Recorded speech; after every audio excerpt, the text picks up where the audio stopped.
Welcome to another edition of Rump and Robby's weekly IU basketball podcast. Of course, I'm Robby Howard. And I'm Sam Rumpza. It's a good week for Indiana basketball fans. Of course, a big 83-59 win over North Carolina in the ACC Big Ten Challenge. Number 4 ranked North Carolina, 14. number 14. Give a little too much credit. A little too much credit. Number 14 ranked North Carolina Tar Heels. Big win. IU plays like a legit number 1. And of course, last night, after a slow start, again, another big win. I think won by 38? 36. 87-51.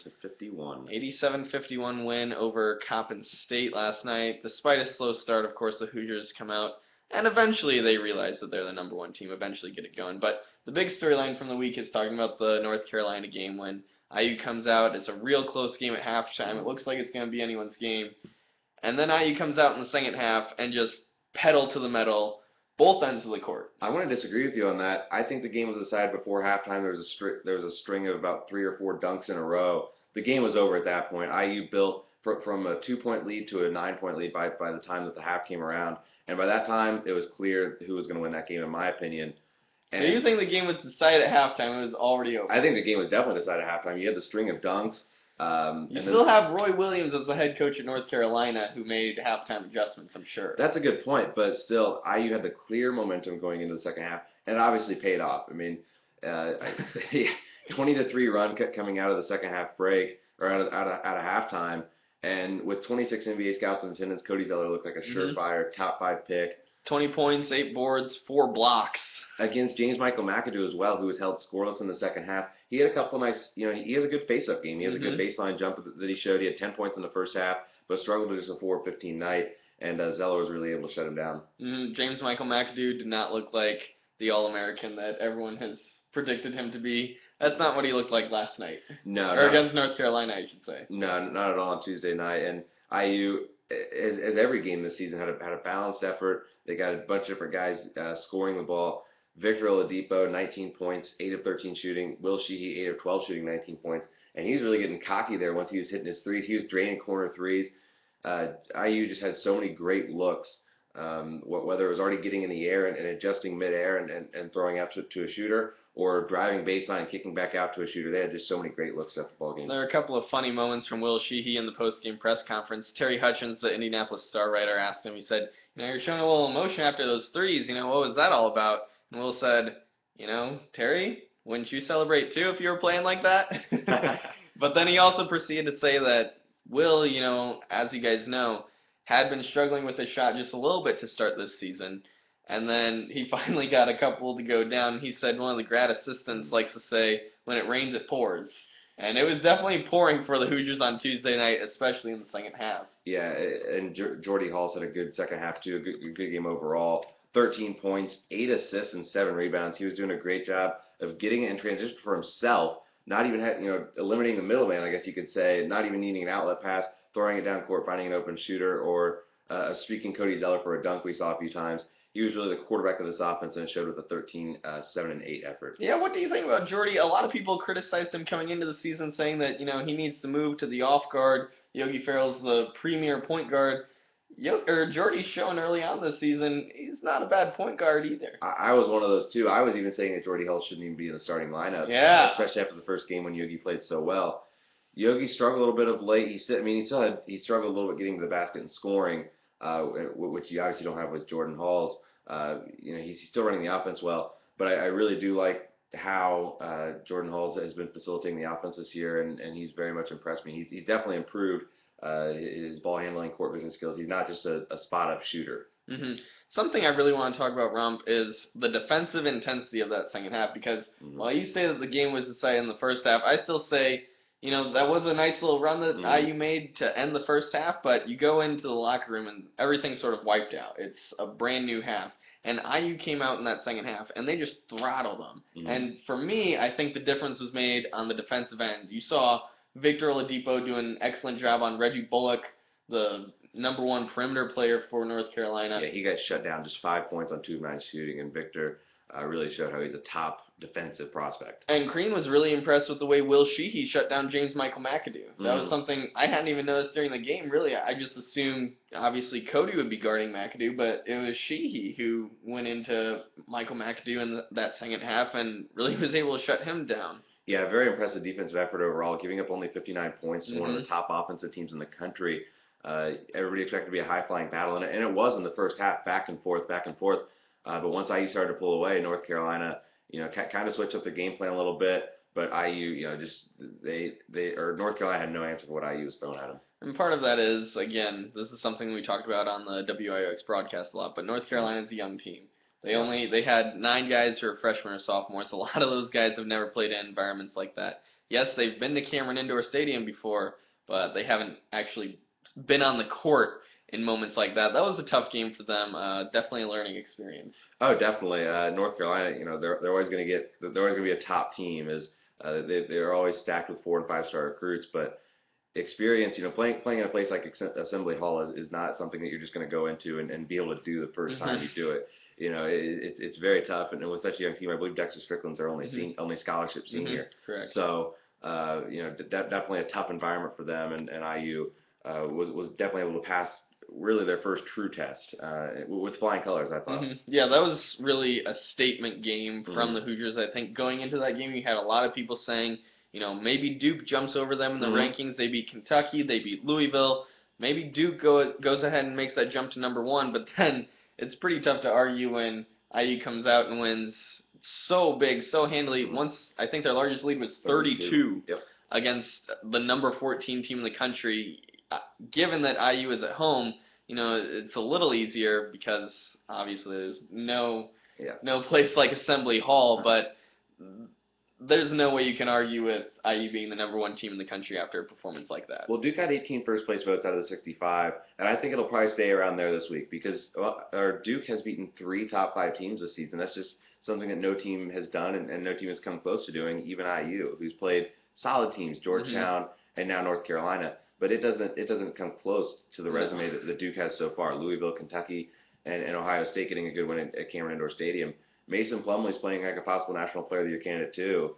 And I think if we do see that possible matchup, it'd be a great game. But Duke has also beaten VCU and Minnesota. Their resume is just top notch, and I think it'll stay about the same though because voters will definitely see that IU beat North Carolina by 24 points. It would be pretty interesting. After this past weekend, you had a lot of people saying they would have really liked to have seen an IU-Duke matchup. It would have been really entertaining. Who knows? Perhaps that's something that we see further on in the season.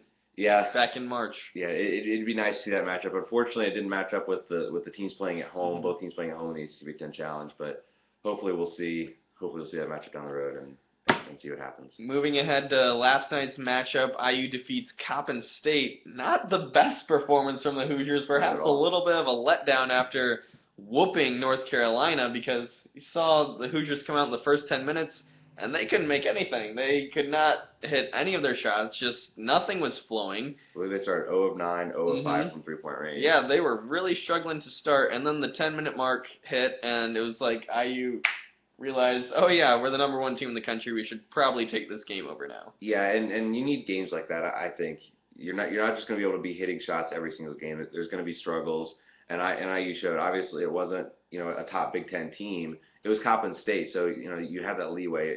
There was no worries of we're playing so poorly. IU's playing so poorly that they weren't thinking that this game could possibly be a loss. But still, it was good for them to adjust and not be playing that well.